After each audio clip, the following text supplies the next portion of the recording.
in the modern day with high gut issues and sticky proteins like casein and gluten, okay, it's the bread disease, ankylosing spondylitis, like pain in all your back and Hmm. spine joints. Like, people eat bread and they're like, oh, super inflamed in bed for years and have to take these injectables now. Yeah, you've probably heard of the Italian paradox with that and gluten, correct? Where people go to Italy and can eat all the bread they want, and pasta they want, and not have any response come back to so my question for you then, understanding like those kind of things that happen in the world, is it really the gluten? Is it glyphosate? Is it processed foods? Is it chemicals and preservatives that we're eating more of in combination with the Yeah, gluten? absolutely. So I hear it all the time. Like we've worked with celiac people. They take our probiotic and do some gut resetting, some, treatments for parasite and candida and yeast. And, we have to do full, semi-mold protocols, but they heal and they can eat like bread and beer out in Europe, like with abandon. I'm like, and I do it too. And I'm even in Japan with Fukushima and all the radiation, like I can eat anything Mm, there, and I'm like flatter tummy than ever. And I'm not even sometimes walking around, but generally you find you're kind of walking around more. They don't use so much petrol and like, yeah. cars and driving. Yeah. So with the, condition going on, we do see people, they make a gut turnaround when they're on a trillion of our probiotic daily A at some point. trillion. Yeah, a trillion. So that's a mini FMT, fecal Hmm. microbiota transplant, poop transplant. With true poop transplant, they're drinking diluted about a quarter cup of poop, either through nasal jejunum or nasogastric tube, right? Or the pills. So Hmm. it's about a trillion. We're getting a trillion, and they're clean and curated species. So you're not getting in junk or like STIs or Lyme disease or co-infections from a Right. poop transplant collected from multiple donors. And there's a turning point. Yeah, if people can, crank up and gradually, accept that dose, especially when they have, different conditions that they're dealing with. Yeah, there is a magic to the 1 trillion dose, 1 trillion day dose. And Yeah. in And that trillion, this is without Saccharomyces. We made it okay. Saccharomyces free because we do testing. ASCA, which is the anti-Saccharomyces cerevisiae antibody. We can check it on LabCorp or Ulta.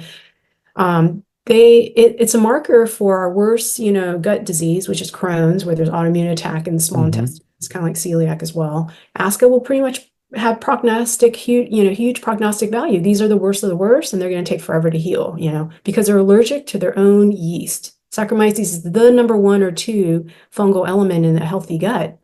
It's part of native flora. We shouldn't be launching autoimmune attack to any of our own tissue, whether it's thyroid, joint, spine, brain, cerebellum, or our own flora or food in general. Like none Yeah. of it should be leaking into our bloodstream.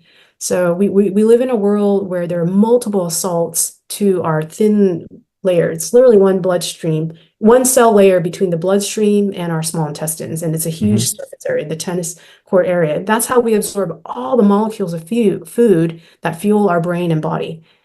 Our brain takes so much glucose, like at least Yeah. 25% of our whole glucose load from digestion of food. Yeah. And and yeah, we can move to fats, but it prefers glucose. Yeah.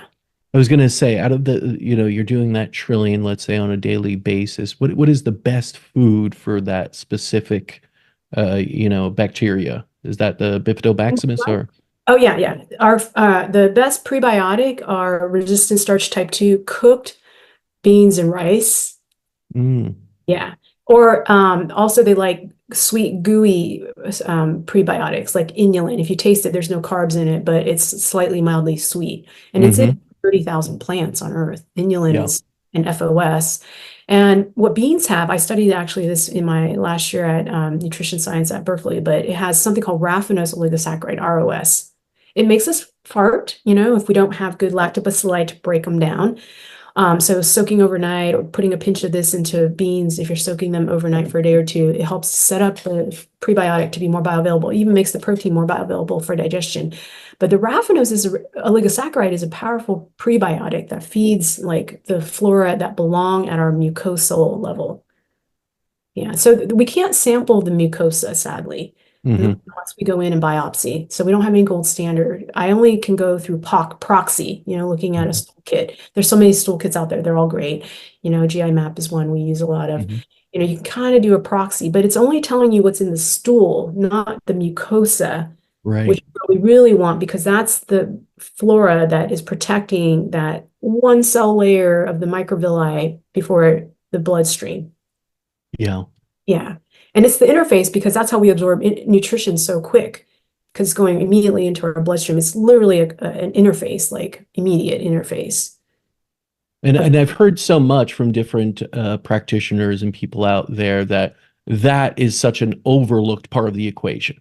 You have to look at what the microbiome, but you got to look at the mucosa, the permeability, the gut permeability, all those things. Like you're yes. saying, this is such an important single cell. It's the size of, tennis.